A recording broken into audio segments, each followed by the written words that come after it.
قبیلہ زبید کا ایک شخص مکے آیا، زبیدی۔ ایک مکے میں منڈی لگتی تھی، اس کا نام تھا حضورہ۔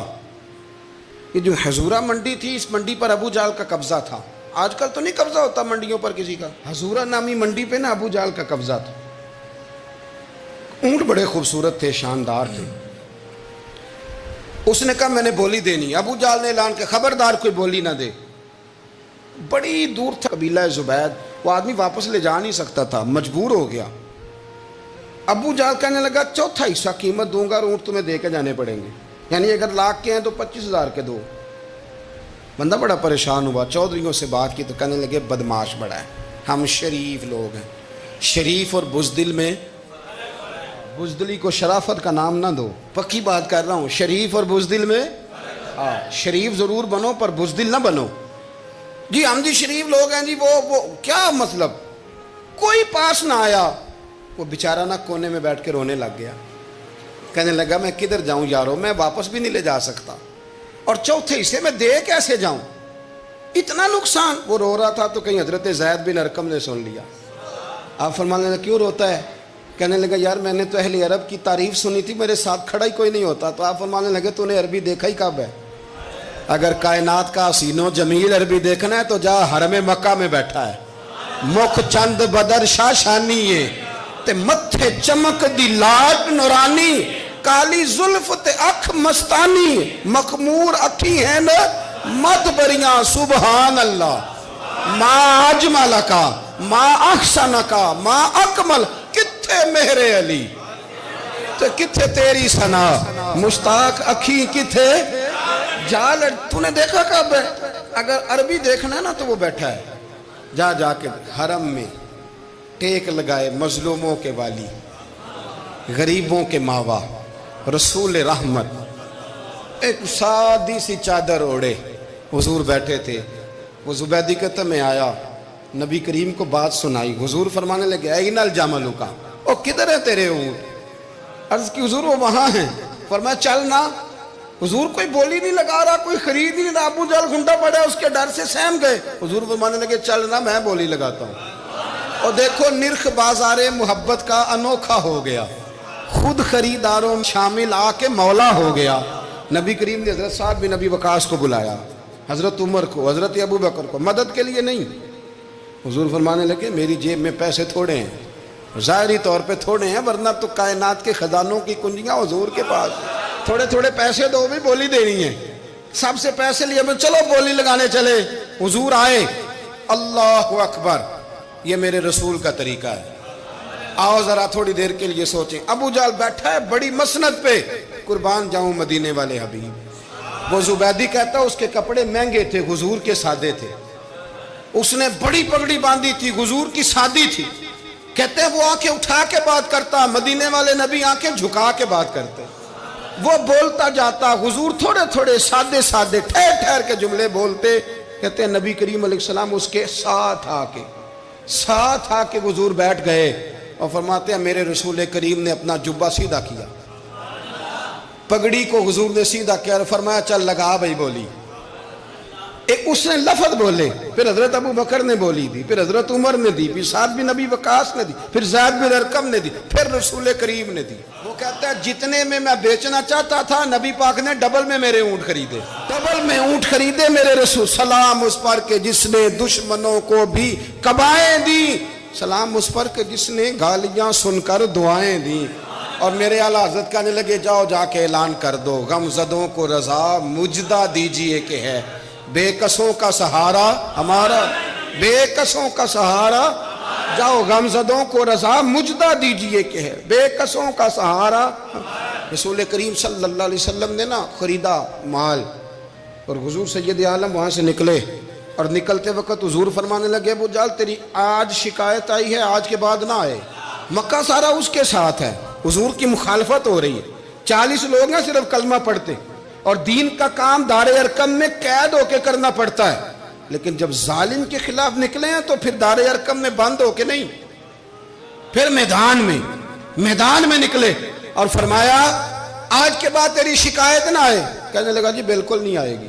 میں آپ کو موقع نہیں دوں گا. حضور چلے گئے تو پیچھے سارے کافر اس کے گرد اکٹھے ہو گئے, کہنے لگے ہم پہ تو بڑا روب ڈالتا ہے, اب تجھے کیا ہوا, پانی پانی ہو گیا, تو کیا کون سا سانپ سونگ گیا, بولا ہی نہیں. کہنے لگا مجھے لات و منات کی قسم, جب مصطفیٰ کریم میرے پاس آئے تو ان کے ساتھ ایسی ایسی طاقتیں تھیں, نیزے تھے, برچیاں تھیں, بھالے تھے, مجھے لگتا تھا میں نے سی کی تو میرے ٹکڑے ٹکڑے کر دیں. کہنے لگے جب پاگل ہو گیا, ان کے پاس تو چھڑی بھی کوئی نہیں تھی, وہ تو خالی ہاتھ ہیں, بکواس کرتا ہے, کچھ بھی نہیں تھا. کہنے لگا مانو نہ مانو, ان کے پاس بڑا کچھ تھا. اور اگلی بات جو اس نے کی وہ تاریخ میں محفوظ ہے, وہ تاریخ میں محفوظ ہے, وہ تاریخ میں محفوظ ہے, وہ تاریخ کا حصہ ہے. ابو جہل کہنے لگا اٹھتے ہی کہ مجھے لگتا ہے جب تک محمد ابن عبداللہ موجود ہیں یہ ہمیں ظلم نہیں کرنے دیں گے, یہ ہمیں کوئی زیادتی کرنے, تاریخ میں محفوظ ہے جملہ ابو جہل کا. کہنے لگا جب تک یہ موجود ہے ہمیں کوئی زیادتی کرنے. حضرت فرمایا کرتے تھے زندہ نبی کے ماننے والوں زندہ بن کے زندگی گزارو. زندگی زندہ دلی کا نام ہے, مردہ دل کیا خاک جیا کرتے. جو قومیں سر اٹھا کے جیتی ہیں وہ زندہ ہوتی ہیں. اس لیے اپنی زندگی میں حق کے خود اختیاری پیدا کریں, جینا سیکھیں, لڑنا سیکھیں, میدان میں رہنا سیکھیں. سہم سہم کے وقت نہیں گزرے گا, ظلم سہنے سے بھی ظالم کی مدد ہوتی ہے. لہٰذا حق لینا سیکھیں, حق پر کھڑے ہونا سیکھیں, اپنے مزاج میں یہ باتیں پیدا کریں. مجھے خاتون نے پوچھا, میرا بھائی کہتا ہے حصہ لے لے پھر میرے مرے کا منہ نہ دیکھنا. میں کہ پتر تو حصہ لائے نہ منہ ویکھی ہوتا, کوئی ضرورت نہیں, منہ ایسے ظالم کا منہ ویسے بھی نہیں دیکھنا چاہیے جو بہنوں کا حصہ کھا جائے.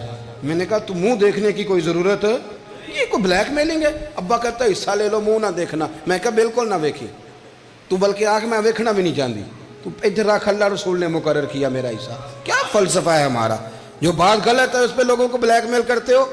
جائز بات پہ ڈٹنا سیکھو. آپ جب ڈٹ جاتے ہیں نا تو پھر اللہ مدد کرتا ہے, پھر اللہ تتنزل علیہم الملائکہ, پھر اللہ فرشتے بھی نازل کرتا ہے. حضور نے فرمایا جو جان کی حفاظت کرتے مر گیا وہ بھی شہید, جو مال کی حفاظت کرتے مر گیا وہ بھی شہید, جو دین کی حفاظت کرتے مر گیا وہ بھی, جو خاندان کی, اپنے گھر کی, اپنے بچوں کی حفاظت کرتے مر گیا وہ بھی. اتنا بڑا درجہ حضور نے بیان کر دیا ہے. حضرت معاذ ابن جبل حضور کے بڑے پیارے صحابی ہیں, وہ بھی طاعون کے مرض سے دنیا سے گئے, ان کو طاعون کا وہ مرض ہو گیا تھا.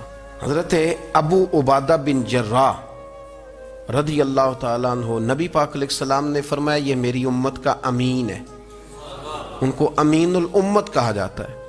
اور 10 مبشرہ صحابی ہیں, ان 10 لوگوں میں شامل ہیں جن کے لیے نبی پاک علیہ السلام نے فرمایا تھا میرا تمہارے ساتھ وعدہ ہے, رب تمہیں جنت عطا فرمائے گا. 10 مبشرہ صحابی اور اتنے بڑے صحابی کہ انہوں نے میدان احد کے اندر اپنے والد کو قتل کیا تھا. لوگوں نے کہا آپ نے اپنا باپ مار دیا, فرمایا باپ نہیں مارا, میں نے اپنے محبوب کا دشمن مارا ہے. اتنے پکے عقیدے کے بندے کہ باپ کو قتل کرنا پڑا تو دین کے رستے میں اسے بھی قتل. حضرت ابو بکر صدیق رضی اللہ تعالیٰ عنہ فرمایا کرتے تھے جب آپ امیر المومنین تھے, فرماتے تھے اگر میں اپنی جگہ کسی بندے کا بیٹھنا پسند کرتا ہوں تو ابو عبادہ بن جراح کا بیٹھنا پسند کرتا ہوں. ہمارے اتنا تگڑا آدمی. ملک شام کے اندر طاعون کی بیماری پھیل گئی, آپ بھی اس وقت وہیں قرب و جوار کے علاقوں میں تھے.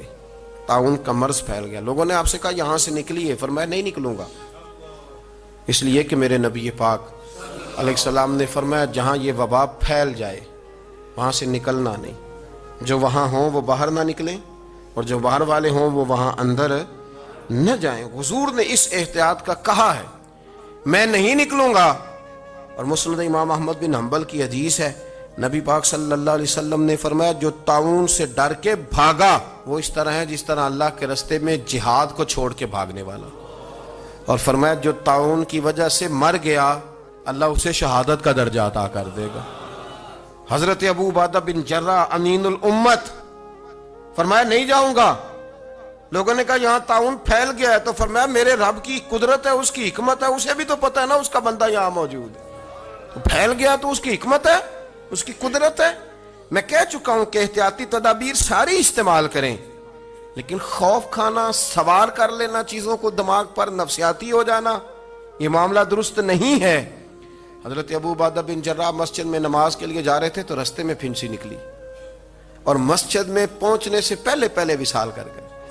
حضرت معاذ بن جبل جو بعد میں خود طاعون کی بیماری سے تشریف لے گئے, آپ نے ان کا جنازہ پڑھایا. امام نبوی فرمایا کرتے تھے میں جب بھی حضرت ابو عبیدہ بن جراح کی قبر پہ جاتا ہوں تو میرے دل پہ روب طاری ہو جاتا. ان کی قبر میں بھی اللہ نے روب رکھا ہوا ہے. مرنے کے بعد بھی ان کی شان وصال کے بعد بھی بڑی بلند ہے. اللہ کریم نے وہاں برکتیں اور رحمتیں رکھی ہوئی ہیں. تو اسلام نے غیبت سے کیوں منع کیا ہے؟ غیبت کا معنی یہ نہیں ہے کہ کسی بندے میں کوئی عیب نہیں پایا جاتا تھا تو آپ نے وہ بیان کر دیا. یہ غیبت نہیں, یہ تو بہتان ہے. کسی میں کوئی عیب نہ پایا جائے تو وہ بیان کرنا وہ غیبت نہیں, وہ تو بہتان ہے. غیبت کی تفصیل یہ ہے, تشریح یہ ہے, غیبت کی تعریف یہ ہے کہ کسی میں کوئی عیب پایا جاتا تھا, آپ نے وہ اس کی غیر موجودگی میں ڈسکس کیا تو اس کا نام غیبت ہے. وہ عیب تھا, آپ سچ ہی بول رہے تھے, آپ ٹھیک کہہ رہے تھے, وہ عیب واقعی تھا, پر اسلام اس کو پسند نہیں کرتا. اسلام کہتا ہے کہ اگر تو سمجھتا تھا یہ عیب ہے تو جا کے اس کی تبلیغ کر, اس کو بتا, اس کو کہہ میاں یہ غلطی چھوڑ دے, تو نے ڈسکس کیوں کیا؟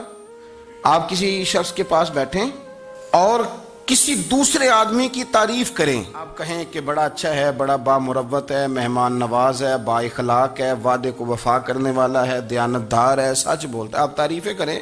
آپ کسی کے سامنے تعریف کریں گے نا تو بندہ کہے گا یار کسی دن ملاقات تو کرا, اور جب وہ ملے گا تو اس کی آنکھوں کے اندر ایک خاص کشش ہوگی, پیار ہوگا, ملنے کو جی چاہے گا, ایک خاص راحت ہوگی. یہ کب ہوگا؟ جب آپ نے کسی کی تعریف کر دی. لیکن اگر آپ کسی کی غیبت کریں گے, کسی کے بارے میں کہیں گے بڑا غلط ہے جی, لوٹ لیتا ہے جی, چور ہے جی, فاسق ہے جی, تو بندہ اگر کبھی مل بھی گیا تو اس سے سلام لینے کو دل. ہم نے پتہ کیا کیا, تیزی سے فروغ پایا ہے ہمارے ہاں نفرت کا ماحول. آپ کھول لیں, کوئی یوٹیوب کھول لیں, کوئی ایسا چینل کھول لیں, بس لڑائی ہے, فلانا فلانے سے لڑ رہا ہے, فلانا. مذہبی لوگوں کی میں منت کرتا ہوں کہ خدا را دین کو اس طرح کا ماحول تو نہ آپ دیں کہ لوگ کہیں کہ ان میں کوئی شے طے ہی نہیں, فلانا فلانے کا جواب دے رہا ہے, فلانا فلانے کا, اور بازاری زبان استعمال کی جا رہی ہے. اور ٹھیک ہے مسلمات جو طے تھے لوگوں نے تو ان کو بھی چھیڑنا شروع کر دیا, اور تضحیق کی جاتی ہے, لفظ اس طرح کے اختیار کیے جاتے ہیں جو ویسے ہی وزادار آدمی بولنا پسند نہیں کرتے.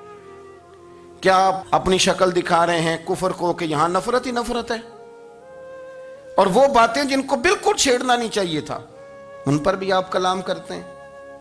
آپ نے کوئی چیز نہیں چھوڑی, اس پر آپ نے بحث نہ کی ہو, الجھایا نہ ہو, میلہ لگا دیا, اللہ جانے کوئی کیا بول رہا ہے. دعوت دین کون دے گا؟ پیغام حق کون سنائے گا؟ فلانا فلانے کا جواب دے رہا ہے, اور پھر وہ دوسرے کا جواب دے رہا ہے, تیسرا تیسرے پہ تبصرہ کر رہا ہے, چوتھا پانچویں پہ تبصرہ کر رہا ہے. یہ کب تک بات ایسے چلے؟ یہی حال سیاسی لوگوں کا ہے. میرے ملک کا جو نوجوان اب بڑا ہو رہا ہے نا, میں بڑی ذمہ داری سے بتا رہا ہوں, وہ جیسے ہی بڑا ہوتا ہے تو وہ سمجھتا ہے میں ڈاکوؤں کے ملک میں پیدا ہوا ہوں, وہ سمجھتا ہے یہ شاید چوروں کی دھرتی ہے, وہ سمجھتا ہے شاید یہاں سب دھوکے باز ہیں.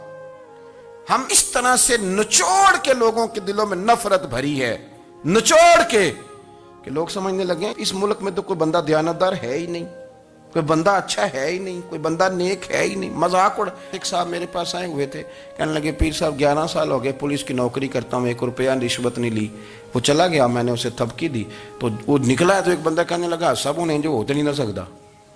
میں نے کہا یار تو منشی ہے اللہ کی رحمت کا, یہ میرے رسول اللہ کا دین ہے اور قیامت تک لوگ اس پر عمل کریں گے. اس نے 11 سال کا ہے, وہ 40 سال بھی کہتا تو میں ماننے کو تیار ہوں. کیوں کچھی باتیں کرتے ہیں؟ آپ نے تو تباہی کر دی, کوئی بندہ ٹھیک نہیں بچا.